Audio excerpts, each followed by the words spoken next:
tá bom? Com relação à Trindade. Então vamos lá. A coisa que nós entendemos aqui nesse texto é que a Trindade está em ação. E isso é importante no texto de Apocalipse. Nós não temos um Deus que está assistindo. Você lembra que Jesus Cristo fala, eu trabalho e meu Pai trabalha até hoje? Essa é a ideia. Deus não é um Deus assim que fica lá no céu. Dá a impressão assim que ele fica lá no céu. Uau, o que o Trump está fazendo ali, gente? Uau, né? Ele olha, né, fica olhando lá e diz, nossa, olha aquele time de futebol, joga muito. Deus não está, né, fazendo isso lá no céu, como se fosse um telespectador dos humanos aqui na terra. Pelo contrário, o que Deus está fazendo é agir. E Ele age de que forma? Ele age a favor da igreja. E Ele não age somente na pessoa do Espírito Santo, ou somente na pessoa de Cristo, ou somente na pessoa da igreja, do Pai. Ele age nas três pessoas, conforme as três pessoas. E isso a gente vê nesse texto também. Isso é importante, né? Deus, né? Vamos ver a primeira parte. A mensagem vem daquele que é, que era e que há de vir, né? João, as 7 igrejas que se encontram na Ásia, graça e paz a vós outros, da parte daquele que é, que era e que há de vir. Ou seja, Deus. Então, essa mensagem é dele. Ele está dizendo assim, olha, eu quero mandar uma mensagem para vocês. Eu estou mandando aqui uma mensagem para vocês. 2. Do Espírito Santo. Você vai ver a expressão da parte dos 7 espíritos que se acham diante do seu trono. Vê como está escrito Espírito aí no seu texto. Espíritos. Maiúsculo. Mas você fala, mas está em plural. Está no plural. É novamente para mostrar uma coisa. 7, inteireza, completitude, significa que o nosso Deus, na pessoa do Espírito Santo, está agindo hoje. Ou seja, tudo que está acontecendo na igreja acontece porque o Espírito Santo está fazendo acontecer. Nada está acontecendo aleatoriamente ao Espírito. Aliás, quando Jesus Cristo disse, eis que estou convosco todos os dias até a consumação dos séculos, Ele fala isso na pessoa do Espírito Santo. Por exemplo, é o Espírito Santo que está levantando homens para pregar o Evangelho. É o Espírito Santo que está levantando pessoas para pregar o Evangelho em vários lugares que ainda não tem o Evangelho. É o Espírito Santo que está capacitando pessoas a desenvolver tecnologia. E aí que é uma coisa interessante, porque a gente pensa assim, a tecnologia está funcionando e a tecnologia é terrível porque produz pornografia, produz tanta coisa. Não, a tecnologia hoje está fazendo muita coisa boa. Por exemplo, hoje eu fiquei abismado porque nessa visita que eu fiz hoje, uma das pessoas está com câncer e ela está sem forças de imobilidade, mas ela criou um projeto, um plano de evangelização pelo Facebook. E ela tem conseguido alcançar muitas pessoas pelo Facebook, atingindo pessoas com o Evangelho, utilizando formas e conversas. Ela fica durante muito tempo e ela tem um horário para conversar com pessoas que muitas vezes estão longe pelo Facebook. Então, essa é uma ação do Espírito Santo. Então, é o Espírito Santo que está fazendo. E onde ele está fazendo isso? Na igreja. Por isso que mais adiante nós vamos ver o Espírito que anda pela igreja, que são os 7 candeeiros, que são 7 luzes que estão brilhando na Ásia. Então isso é importante também. Outra coisa, Jesus Cristo, né? Da parte de Jesus Cristo, a fiel testemunha, o primogênito dos mortos e o soberano dos reis da terra. Aqui já fiquem atentos àquela visão do milênio. Já começa a aparecer a visão aqui, que é a visão que nós abordamos e abraçamos. Se tem alguém aqui que tem uma outra visão, nós respeitamos, mas a nossa visão aqui é a milenista. E a gente entende que Cristo não vai reinar, Ele já está reinando. Por isso que isso é um resumo do texto de Apocalipse todo. Aqui, ó, Jesus Cristo da parte fiel testemunha, o primogênito dos mortos e o soberano dos reis da terra. Ele controla todos os reinos da terra. O que é importante da Trindade aqui? Essa Trindade, importante no texto de Apocalipse, ela faz isso aqui, ó. Ela nos dá graça e paz. Graça e paz. Graça, favor imerecido. E paz. Por que tem paz? Porque agora eu não estou no estado de ira. Ou perdão, Deus não está no estado de ira para comigo. Mas agora, por causa do sangue de Cristo, e vocês vão perceber que tem isso no texto, nós estamos em paz com Deus. O sangue dele tirou a ira de Deus. Foi aplacada a ira de Deus, graças ao sangue de Jesus. Então, na pessoa do Pai, do Filho e do Espírito Santo, nós temos a graça e a paz. Deus manda Jesus, o Espírito Santo nos convence disso, e Jesus Cristo reina administrando a sua igreja. Essa é a ideia do texto de Apocalipse. É um texto que fala que toda a autoridade foi dada. Exatamente. Mateus 28. Toda a autoridade foi dada a ele. Aqui a gente vê o resumo do Apocalipse. Deus estabeleceu um plano de salvação desde o início. O Espírito Santo esclarece isso para nós e Jesus Cristo concretiza isso. Então, o favor de Deus dado àquele que não merece. Graça. Favor de Deus dado àquele que não merece. Paz, nós não merecíamos isso. Segunda coisa, dispensada, essa graça é dispensada pelo Espírito Santo. É o Espírito Santo que nos esclarece a respeito desse amor. E terceiro, por nós merecida, veja bem, por nós merecida através de Jesus Cristo. Graças ao Senhor Jesus Cristo. Então toda essa parte fala sobre a Trindade e aí a importância dessa Trindade. Agora o que acontece? Essa Trindade, ela não agiu. Essa Trindade está agindo. Ela está agindo. É isso que é importante no texto de Apocalipse. É como se dissesse assim: Deus não está como espectador. Deus ele está dirigindo a história da igreja. Vocês que estão passando por perseguição, que estão sofrendo lutas, que estão passando fome, vocês que estão sendo perseguidos, que retiraram seus filhos de vocês, que vocês estão sendo jogados na prisão, que vocês estão sendo caçados, que vocês estão sendo mortos, saibam todos vocês que eu estou diante de vocês, eu sei de tudo que está acontecendo, eu estou agindo na vida de vocês. Essa é a ideia de um consolo que vem da parte de Deus. Vamos pegar algumas questões a respeito disso. O Espírito Santo. Veja bem, os 7 Espíritos refere-se ao Espírito Santo na plenitude das suas operações e influências no mundo e na igreja. O que o Espírito Santo está fazendo como um ser que age? Ele consola, ele convence, ele ilumina. Vamos dizer isso? É importante dizer isso. O que o Espírito Santo está fazendo? Consola, convence e ilumina. A igreja está sendo dirigida pelo Espírito Santo. A Trindade está dirigida? Está. Mas na ação do Espírito Santo, nós chamamos isso em teologia sistemática de economia da Trindade, na pessoa do Espírito Santo, que está na igreja, na plenitude da sua ação, das suas operações, está influenciando o mundo e principalmente a igreja, consolando, convencendo e iluminando. Em outras palavras, é o Espírito que está dizendo para você: não desista, continue. Quando você tem um marido não crente, ele está dizendo: continue dando testemunho, continue falando, continue vivendo o Evangelho. Quando você está numa empresa e as dificuldades surgem, talvez porque você é um crente, é ele que está dizendo: não abandone sua fé, continue firme. Em outras palavras, a igreja que estava sendo perseguida estava recebendo uma orientação do Espírito Santo para continuar firme nos caminhos do Senhor. Jesus Cristo. É importante mostrar que ele é a fiel testemunha. Significa que ele é mártir. Um homem fiel que morreu sendo justo. Jesus Cristo é mostrado assim nesse texto. É uma fiel testemunha, um mártir, um homem que morreu sendo justo. Vamos olhar um pouquinho para o texto de novo. Diz o texto, da parte de Jesus Cristo, a fiel testemunha, o primogênito dos mortos e o soberano dos reis da terra. Vamos olhar para isso. Olha só. Primogênito dos mortos. Ele foi morto, mas depois ressuscitou. Isso aponta para nós, que seremos como? Imagine uma mãe lendo essa carta. E ela tinha 2 filhos. E os 2 filhos foram mortos pelo imperador. Foram jogados para as feras. As feras comeram esses filhos lá no Coliseu. Talvez ela assistiu os filhos sendo mortos.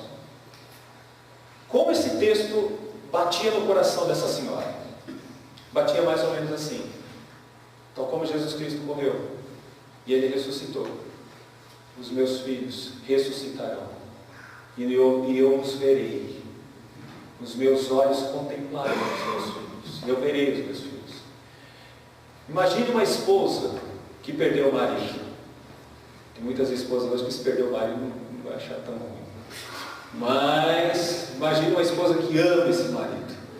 Que ama esse marido. Ó, hein, Cleia? Ama esse marido, né? Ela sabe, ele vai voltar. Ele vai voltar. Ele vai voltar. Por quê? Porque Cristo é a primícia, né? O primogênito dentre os mortos. Ele é o primeiro, e depois nós assim iremos. O soberano dos reis da terra. Por isto, ela não reinará, né? Perdão, ele não reinará. Ele está vivo e reinando. Ele não reinará. Ele está vivo e reinando. Ele subiu aos céus para reinar. Quem não é um amilenista está esperando Cristo vir em silêncio, resgatar a igreja, ficar um tempo, geralmente a pensamento de 7 anos, e depois ele volta.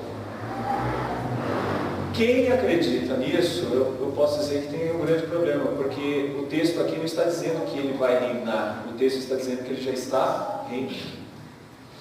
Já está reinando. Cristo já reina. Qual é o reino de Cristo? É o reino da igreja. Esse reino aqui. O reino de Cristo é um reino que não tem fronteiras. E que você não pode dizer, ele está ali em Israel, ou ele está lá nos Estados Unidos, ou ele está no Chile. Não, o reino está onde tem crentes. Nos corações dos crentes. É aqui que temos o verdadeiro reino. Então, o soberano rei que reina sobre todos, né? Na 1 de Timóteo 3,16 diz: aquele que foi contemplado por anjos, né? Crido no mundo e recebido na glória. Quer dizer, esse é o nosso rei. Esse é o rei que temos diante de nós. Os benefícios, né, desse reinado. Isso é importante a gente ver. Olha só o que diz o texto. Vamos um pouco mais abaixo aqui. Da parte de Jesus Cristo, a fiel testemunha, o primogênito dos mortos, o soberano dos reis da terra. Aquele que nos ama. Olha só. Ele nos ama. Nós temos um rei, essa igreja deveria ter isso, tem um rei, e esse rei ama a igreja. Sabe o que eu queria dizer aqui? Que o crente deveria ter uma boa autoestima. Isso, eu acho que é isso, sabe, do tipo assim, acho que ninguém gosta de mim. Sabe aquela expressão que geralmente a gente ouve assim? Né? Eu tenho uma sensação de quando eu chego as pessoas vão embora. Né? Sabe essas coisas assim? O crente deveria ter uma autoestima. Quando você olha para um texto como esse, você sabe, Cristo nos ama. Ele está muito mais preocupado conosco do que nós mesmos. Então, qual é o benefício? Nesse reino, Ele nos ama. A segunda coisa, e aí entra um dos aspectos também fundamentais para nós: aquele que nos ama e pelo seu sangue nos libertou dos nossos pecados. Por que João está fazendo esta apresentação, está fazendo essa dedicatória às igrejas? Porque essas pessoas têm que entender o seguinte: por mais que o mundo as odeie, por mais que as pessoas queiram vê-los mal, destruídos, o mais importante é que Deus os ama. O mais importante é que Cristo se preocupa com eles. É isso que o texto está dizendo. Na introdução, de cara, é um texto que traz conforto e consolo, dizendo: Deus nos ama, Deus ama vocês, Deus está preocupado com vocês. E aí ele diz algo que é crucial para nós: e nos libertou. Aqui eu quero dizer uma coisa para vocês. Imagine o que esses cristãos primeiros passaram. Um cristão, ele era proibido de vender o seu produto, o seu trabalho para alguém. Vamos imaginar que aqui nós temos arquitetos, nós temos médicos, nós temos os nossos irmãos que trabalham em tantas áreas, marcenarias, tantas áreas. Se você naquela época estivesse vivendo naquela época, ninguém iria pegar um serviço teu. Por quê? Porque você é um cristão. Se você é um cristão, as pessoas não vão tomar um serviço teu, não vai ter viagem, não vai ter nada. Você é um cristão, nós não vamos pegar nada de cristão. O que significa isso? Que você não vende, e se você não vende, você não tem dinheiro, e se você não tem dinheiro, você não tem o que comprar. Aliás, você não tem o que comer, você não tem como comer. Essa era a situação de um cristão naquela época. O que era tentador? Abrir mão da fé.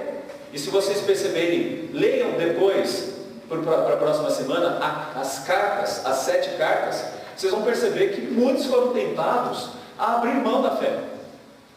São tentados a abrir mão da fé porque voltam a comer. São tentados a abrir mão da fé porque voltam a ter casa, porque alguns eram expulsos das suas casas. São tentados a abrir mão da fé porque agora não tem mais motivação nenhuma de servir a Deus, devido aos problemas. João está dizendo, não, vocês têm motivação sim. Qual é a motivação? Vocês foram libertos do pecado. Por isso, graça e paz. Porque o pior problema que um ser humano pode ter não é a falta de dinheiro, não é a falta de saúde, não é a falta de segurança. Fala assim, o problema do Brasil é segurança. O problema do Brasil é educação. Não, sabe qual é o problema do Brasil? Como quase todo mundo todo? É o pecado. E aqui o texto está dizendo, vocês foram libertos do pecado. Não tem mais o poder do pecado sobre vocês. Isso aconteceu pela obra de Jesus Cristo. Esse é o benefício. Esse rei não é um rei somente que manda, é um rei que mostra o seu amor por meio do seu sangue, nos libertando dos nossos pecados. Nos libertou dos nossos pecados. Isso é servir a Cristo. É dizer o seguinte, Ele fez tudo por mim. Ele fez tudo por mim. Terceira coisa, está reinando.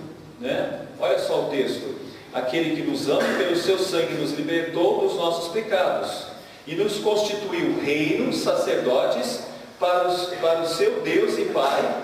A Ele a glória e o domínio pelos séculos dos séculos. Amém. Olha só o texto. Ele nos constituiu reino. Se você ler o texto de Êxodo 19, verso 6, você vai ver que bate com esse texto que nós estamos vendo aqui. Que texto é esse? É o texto que Deus chamou o povo de Israel e constituiu no povo de Israel reino e sacerdotes. Então aqui nós enxergamos o que nós somos. Nós somos os vice-regentes agora do Senhor Jesus Cristo. Nós reinamos juntamente com Cristo. Vocês percebem? Nós não temos que esperar o milênio para entender que vai ter um reino. Nós já começamos a ver o reino agora. Onde tem crentes dando testemunho, ali você tem um sacerdote. Ele está intercedendo pelo mundo quando ele demonstra a luz de Cristo através da vida dele. Se tinha uma coisa que chamava muita atenção, era a roupa do sacerdote. Do sumo sacerdote, por exemplo. Era uma roupa que brilhava, era dourada, tinha pedras preciosas, tinha muita coisa que chamava atenção nessa roupa. A Igreja Católica tenta mostrar um pouco disso. Mas a questão não é a roupa, a questão é como o crente vive. E a maneira como esse crente vive vai demonstrando a glória do nosso Deus, do seu reino. Sim, Davi? Não, um texto sobre isso que acabou de falar, 1 Pedro, capítulo 2, e versículo 9 fala, muito bom texto. Sois raça eleita, sacerdócio real, nação santa, povo, propriedade exclusiva de Deus, a fim de proclamar as virtudes daquele que vos chamou das trevas para a sua maravilhosa. Veja bem, sacerdócio real. Nós não temos um reino. Aliás, quando Cristo começou a pregar, o texto de Marcos é clássico para isso. Arrependei-vos, pois está próximo o reino de Deus. Então nós já estamos no reino. Nós não esperamos 1000 anos. Nós já estamos nos 1000 anos. Cristo já começou a reinar. Cristo já está reinando. Então, este reinado é nosso e nos constituiu reino, sacerdotes para o seu Deus e Pai. É como se mostrasse para esses crentes aqui o seguinte: não fiquem desanimados como se vocês fossem escória do mundo. Pelo contrário, vocês são a luz do mundo. Por isso que as igrejas são chamadas de candeeiros, porque elas estão brilhando e estão mostrando a luz do Senhor Jesus Cristo. Tá bom? Aí, o ponto fundamental dessa segunda parte, só lhe deu glória. Porque nós vimos nessa segunda parte a Trindade. Lembre-se, da primeira parte, Deus nos deu a palavra. Segunda parte, a Trindade age, né? O ponto fundamental é um cântico, né, que a gente vê aqui nesse texto, né, quando diz assim: e nos constituiu reino, sacerdotes para o Deus e Pai, a Ele a glória e o domínio pelos séculos dos séculos. Amém. Sabe o que significa isso? Que não foi você. Não foi você. É Deus que trabalhou em você. Sabe o que significa isso? Que se tantos outros ainda se aproximarem da igreja, não fomos porque nós trabalhamos muito, mas é porque Deus ainda está agindo, chamando os seus eleitos para o reino dele. É interessante isso, quando vem para a igreja, poderíamos dizer, vem para o reino, né? A gente tem que tomar cuidado com o reino, né? Vem com o reino, vem para o reino. Essa é a ideia. Faça parte de um reino diferente, porque quem não está nesse reino, aí sim está no reino do príncipe deste mundo, que é Satanás. Então essa é a beleza de ver o que o texto de João está nos trazendo. O texto de João está dizendo o seguinte: só lhe deu glória. Ou seja, tudo isso que está acontecendo é porque na pessoa do Pai, do Filho e do Espírito Santo, a igreja está sendo guardada, preservada e ajudada. Toda a história está ligada à igreja. Por que você casa? Por causa da igreja. Por que você tem filhos? Por causa da igreja. Por que você trabalha? Por causa da igreja. Por que você passa dificuldades? Por causa da igreja. Por que você tem alegrias? É por causa da igreja. Tudo é em torno da igreja. Se nós tirarmos a igreja, perdeu o sentido a história. E por que a Trindade age? A Trindade age para beneficiar a igreja. Porque nós merecemos? Não. É para que esta igreja possa fazer o que diz esse texto aqui: a Ele toda a honra, toda a glória e o domínio pelos séculos dos séculos. Amém. Aí você fala amém. Poxa, amém. Ok, né? A Ele é a glória. E isso vai se repetir no 1, 6, 4, 8, 11, 5, 9, 13, 7, 10 e 12. Quer dizer, por várias vezes vai terminar com esse cântico. É como se dissesse: toda a glória seja dada a Deus, toda a glória seja dada a Deus. Terceiro ponto, estamos indo para o final. Terceiro ponto, o grande consolo: Cristo voltará, né?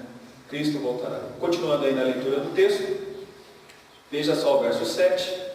E eis que vem com as nuvens, e todo olho verá, até quantos o traspassaram, e todas as tribos da terra se lamentarão sobre ele, certamente. Amém. Deixa eu pedir uma coisa para vocês. O que vocês entendem por quantos o traspassaram? Deixa eu ver se já temos estudiosos aqui de Apocalipse. Você já parou para entender esse texto? Vamos lá? Quantos o traspassaram? Você já leu esse texto? Já está entendendo o que está dizendo aqui? Significa traspassaram.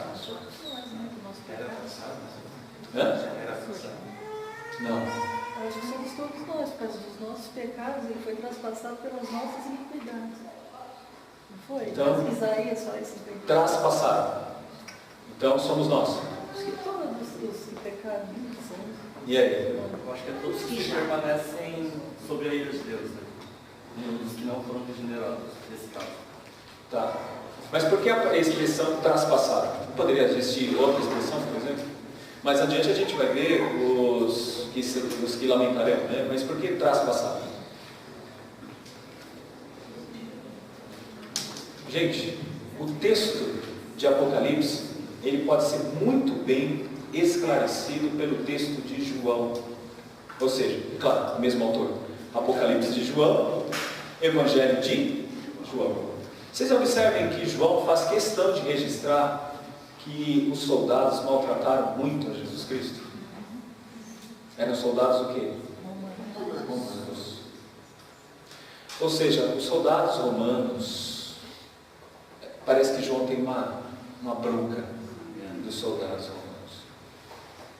Porque eles, além de perseguirem a Cristo e fizeram o que fizeram com Cristo, traspassaram com uma lança a Cristo. Agora eles estão o quê? Traspassando Cristo de novo com a igreja. Porque a igreja é o quê? O corpo de Cristo. Está entendendo? A igreja ainda está sofrendo estas coisas. Então, aqui a gente percebe uma coisa importante. Terceiro ponto do estudo de hoje. O grande consolo. Cristo voltará. Eis que vem com as nuvens, e todo olho verá, até quantos o traspassaram, e todas as tribos da terra se lamentarão sobre ele, certamente. Amém. Eu sou o Alfa e o Ômega, diz o Senhor Deus, aquele que é, e que era, e que há de vir, o Todo-Poderoso. Cristo voltará. Vamos pegar isso em 4 pontos, rapidinho, pelo nosso final aqui de estudo. 4 pontos. Primeiro, isto serviu de consolo para os crentes. Veja o que ele está dizendo. Eis que vem com as nuvens. Se tinha uma coisa que estava meio que desanimando os crentes, é a ideia de que Cristo não estava voltando. Cristo não voltando dá uma ideia assim, será que ele vai... Aliás, tem outros textos que mostram isso, assim, essa ideia de não voltar. Então, essa ideia desanimadora, ela atinge esses crentes. João logo no início vai dizer, ele voltará. Ele voltará. Então isso serve como um consolo para os crentes. Esperem, ele de fato voltará. Outra coisa, é algo triste para os que não o aguardam. O texto diz mais adiante, né? E todas as... E eis que vem com as nuvens, e todo olho verá, até quanto os traspassaram, e todas as tribos da terra se lamentarão sobre ele. Então, será um momento que todos veriam, porque todos ressuscitarão, e todos verão, inclusive aqueles que maltrataram a Cristo. Todos ressuscitarão para ver a glória dele. Então, todos verão Cristo voltar. Agora, outro ponto importante, não será secreto. Olha o que diz o texto. E todo olho o verá. Todo olho o verá. Então, nós não temos aqui uma volta secreta. Para nós que estudamos a escatologia, em alguns textos passados, alguns estudos passados, nós não temos espaço para uma volta secreta de Cristo. Todo olho verá. Os que fizeram, os que feriram e ferem a Cristo lamentarão. Aqui a gente vê os que traspassaram e aqueles que ainda de alguma forma fazem isso hoje, quando tratam mal os crentes ou não acreditam na pessoa do Senhor Jesus Cristo. Então, Estela, chegou ao ponto, é isso mesmo. Né? Hoje ainda, quando pessoas não acreditam ou perseguem os crentes, na verdade estão fazendo a mesma coisa que fizeram quando ele estava aqui no seu ministério terreno. Ele é o cabeça, nós somos o seu corpo. Né? Então, esse retorno é consolador. Daí a expressão Alfa e Ômega. Quem falou? O Alfa e o Ômega. Aqui uma outra expressão importante para nós aqui. O que age em todo o tempo, que governa em todo o tempo. Isso basicamente está em Isaías 41, verso 4. Olha só, Alfa e Ômega é o que age em todo o tempo, que governa em todo o tempo. Significa que Cristo, na pessoa do Pai, do Filho, do Espírito Santo, Deus, está dirigindo a história desde o início até o final. Ele começa e ele termina.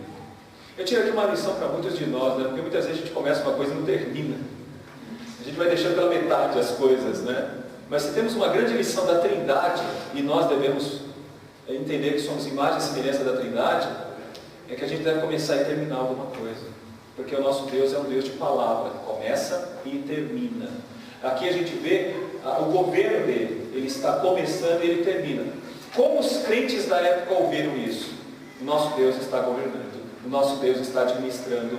Então tudo que está acontecendo está no controle de Deus. Nero, sei lá, Diocleciano, todos são da vontade de Deus e Deus está no controle de todas as coisas. 2. Ninguém pode destruir. Quando diz que ele é alfa e ômega, né, que ele é o princípio, meio e fim, ninguém pode combatê-lo. Quando ele diz assim, eu sou o alfa e ômega, diz o Senhor, o Deus, aquele que era, que é e que há de vir, o Todo-Poderoso, ninguém pode destruir. Ele tem todo o poder, ninguém pode controlar. E depois, ele e o Pai também são um. Jesus Cristo agora se coloca como aquele que era, que é e que há de vir. O mesmo ponto de João capítulo 10, verso 30. Então é uma compreensão de João 10, 30, quando ele diz: eu e o Pai somos um. Né? Então o texto de Apocalipse é um texto da Trindade. É um texto que fala do Pai, do Filho e do Espírito Santo. E é um texto que demonstra o quanto é consolador a obra desse Rei Todo-Poderoso que começa e que termina a sua obra.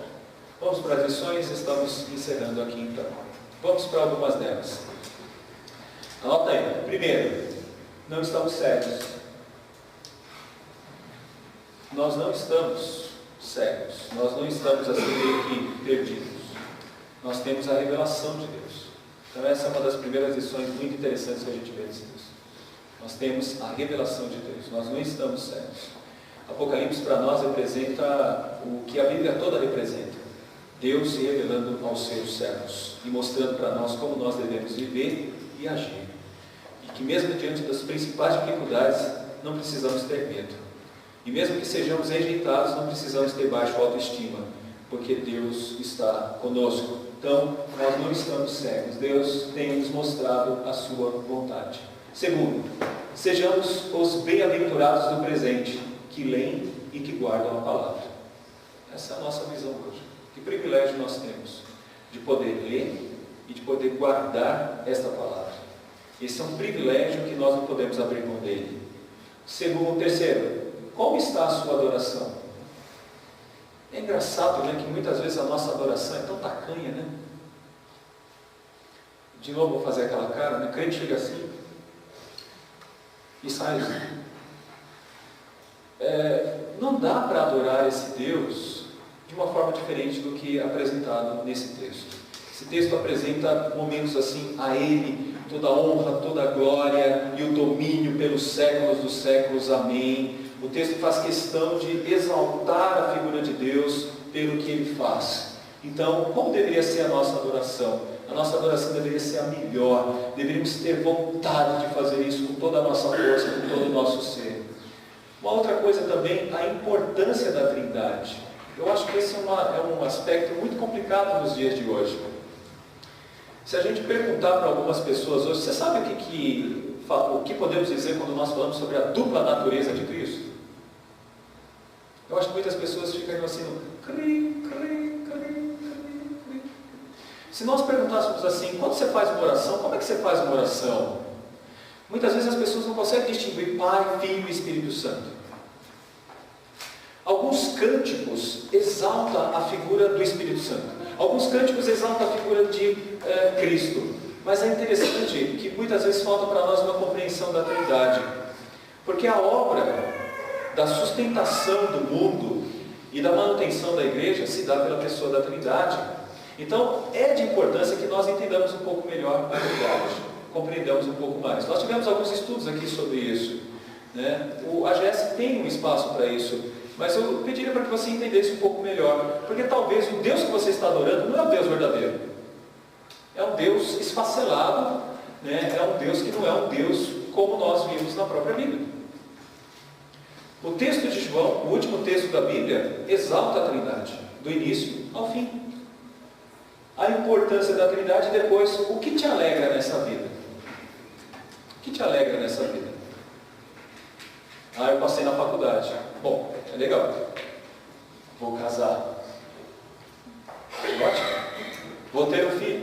Que bom. O que te alegra nessa vida? Nossa, final de ano está chegando. Isso é uma coisa que me alegra final de ano. Eu estou tão alegre porque eu já tenho aquela esperança de fazer aquela viagem, porque vai chegar o final de ano, eu quero descansar. Mas tem uma coisa que eu deveria falar a cada dia, a cada minuto, eu vou dizer a cada minuto com o crente, é saber que ele está no pecado. Porque isso nos separava de Deus e nos mandava direto para o inferno. E a questão não é para ir para o inferno. Né? Alguém pode dizer assim, eu quero aceitar Deus porque eu tenho medo do inferno. Não. Aceitar a Deus é porque eu sei o que Ele fez por mim na pessoa do Senhor Jesus. Então, o que te alegra nessa vida? É importante fazer essa avaliação, porque algumas pessoas, quando a gente fala assim, a pessoa vem e reclama, né? Geralmente no gabinete a gente enfrenta isso. A pessoa vem e fala assim, minha vida está assim, reverendo, reverendo. Ai, meu Deus. Ai. Eu falei assim, será que não tem um espacinho aí para você colocar? E Jesus? E a graça? E a salvação? E o perdão dos pecados? E a alegria em Cristo? Isso não te contagia? Esse texto está contagiando os crentes da época que estavam passando por tantas tribulações com a ideia, Ele nos libertou do nosso pecado. Se tem uma bênção maravilhosa é saber que Deus nos libertou dos nossos pecados. É só lembrar daquela parábola de Jesus dizendo, do que importa o homem ganhar o mundo todo e perder a sua alma. Então, isso é muito importante para nós. A outra coisa, você reconhece a sua missão? Agora você me ajuda. Quando que nesse texto a gente vê missão?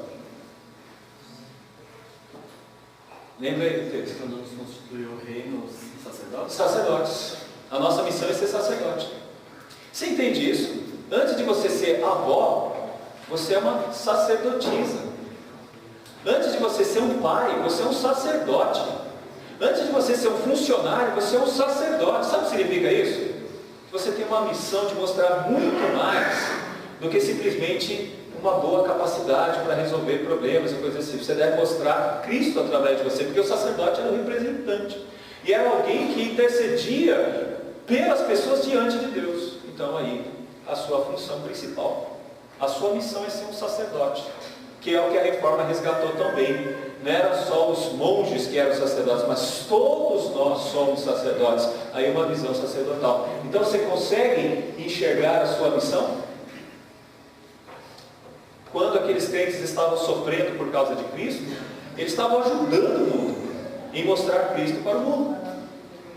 Como somos gratos a Deus? Esse é um outro ponto. Deus nos deu essa missão. A gente é grato realmente?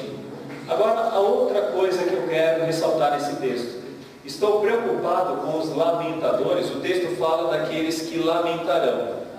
Em outras palavras, deixa eu tentar ressaltar isso aqui para você de uma forma interessante. Quem já ficou muito tempo sem ver a esposa? Assim, devido a uma viagem, alguma coisa assim? Já? O que você sentiu quando a viu? Puxa, com essa voz aí eu estou vendo ali dentro. Eu senti muita alegria. Entendi, Adalto. É isso aí. Exatamente. Adalto ama a esposa dele, ama muito. É isso aí, né? O coração bate forte, você não vê a hora de chegar, você não vê a hora de abraçar, porque você vai sentir grande alegria quando você consegue ver de novo a pessoa que você ama. Agora é interessante, para algumas pessoas, quando Cristo voltar, vai ser, é verdade. Ou mais especificamente, dancei. Ou como a gente ouviu por aí, dando. Vai ser essa a situação de muitas pessoas. Agora, qual é a nossa missão hoje? É sermos sacerdotes para essas pessoas.